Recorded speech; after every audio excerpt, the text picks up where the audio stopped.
Asosi zo'r joylashtirgan ekan. Birinchi eshikni ochamiz, keyin ikkinchi eshikni ochamiz, keyin massani qo'shamiz akkumulyatorni. Uni tortsa shunga qo'yiladi. Texnika yurmaydi umuman. Bossa o'sha xalastoy birinchi skorost kesilsa o'sha ketaveradi. Bu birinchi skorostda.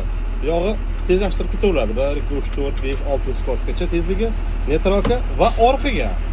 O'sha texnika orqaga qarab yurish boshladi. Kompletida migalkasi ham bor ekan. Migalka ishlash boshladi. Buni tashqariga qo'yib qo'ysam bo'ladi.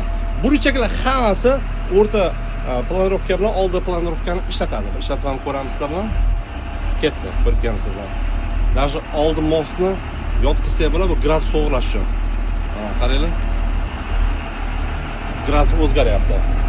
E'tiborimizda 920 model avtogrider ekan, 12 tonna ekan og'irligi, почти 200 ton ot kuchi ekan, 6 silindrli turbo dizel bilan jihozlangan ekan bu griderimiz. Saloni kengina, bularda kondisionerlar bilan jihozlangan ekan. Muzlatib tashsa kerak hozir, qo'shsam ish payti. Multimediasi ham bor ekan aytxona. Ikkita ventilyator bilan jihozlangan ekan salon ichida alohida. Akalar ma'lumotga qiziq bo'lgan qiziqishlar hammaga omad. E'tiboringiz avtogrider SEM kompaniyasida.